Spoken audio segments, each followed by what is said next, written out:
I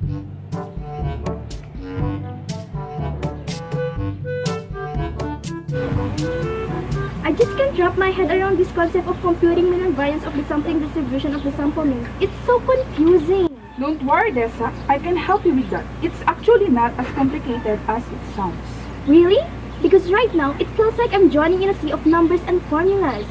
Let's break it down step by step. So sampling distribution of the possible sample means is basically a distribution of all possible samples that we could obtain from the population. Okay, I think I understand that part. But how do we compute the mean of the sampling distribution? Let me show you how. Hello. Hi guys, where are you heading to? We're just strolling around. We're about to study how to compute the variance and the mean of the sampling distribution of the samples. Do you want to come study with us? Yeah, this is exciting because the exam is near. Here! Because we have an upcoming exam. Come on. The sampling distribution of the sample mean is the probability distribution of all possible samples mean of given size. Understanding this concept is crucial in inferential statistics as it forms the foundation for making inference about population. It's a standard deviation of the discrete random variable x with the following probability distribution. So ang given sa x is 1 to 6 and the p of x is 0.15, 0.25, 0.30, 0.15, 0.10, 0.05. So ang first step natin is x times p of x. So meaning pagka-times natin to 1 times 0.15 is equal to 0.15 hanggang sa makuha natin hanggang dulo. So kapag nakuha na natin lahat ng sagot sa x times p of x, pagpapresin natin to para makuha natin yung mean. And mean is equal to 2.95. So next step, x minus mean, meaning 1 minus 2.95 is equal to negative 1.95. And ganun lang ang gagawin natin hanggang makuha na natin itong pinakadulo. So next step, i-square lang natin ito.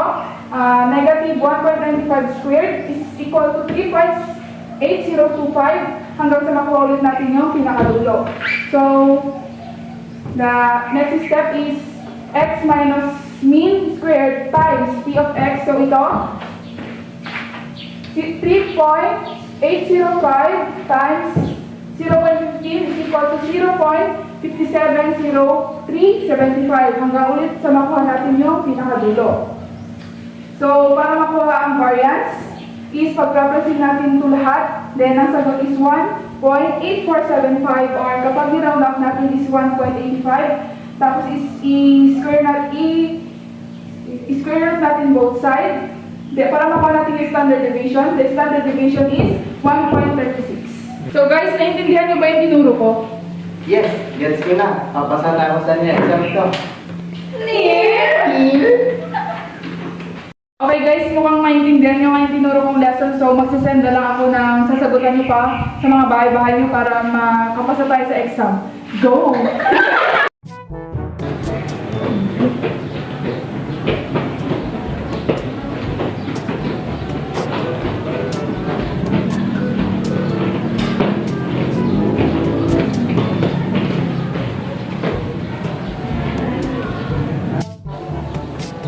Okay, good morning class. Good morning, sir! Ready na ba kayo mag-exam today? Yes, no, sir. Ang no. Sige, magbibigay ako ng example. So, the number of our x is 1, 2, 3, 4, 5. Yung x, tatimes natin sa p of x. Okay, class. 3 times 1? 3. Oh, good. Ganun na lang. Gawin nyo na lang din sa iba. Go. Para kunin yung mean, pag-plaplasin natin yung mga numerator. Okay, 3 plus 2. 5. Plus 6. 11. Plus 8. 19. Plus 10. 29. Oh, good. Yan ang mean natin.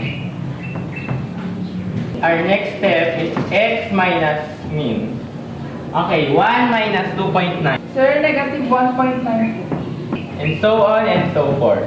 Sunod, i-squared natin yung nakuha natin kanina.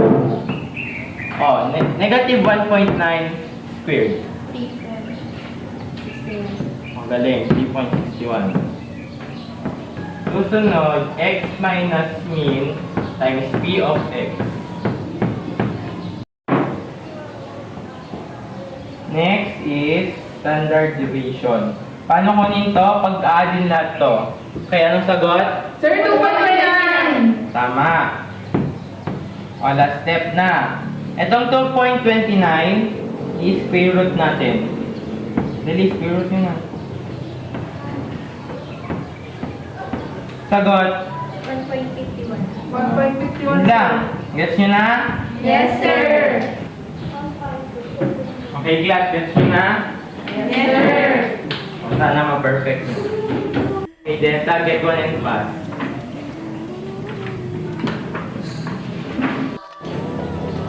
Good morning, grade 11, Batong Bakal. Good morning, ma'am. Good morning, Sir Jason. Kamusta ang exam nyo? Okay na po, ma'am. Mahirap ba? Hindi po kasi ako tinuro ni Sir Na? Siyempre, si Sir JC na yan. Galingan niyo sa exam nyo, ha? Yes, okay. Babalik ako mamaya. Bye! Thank you, ma'am. Thank you, ma'am.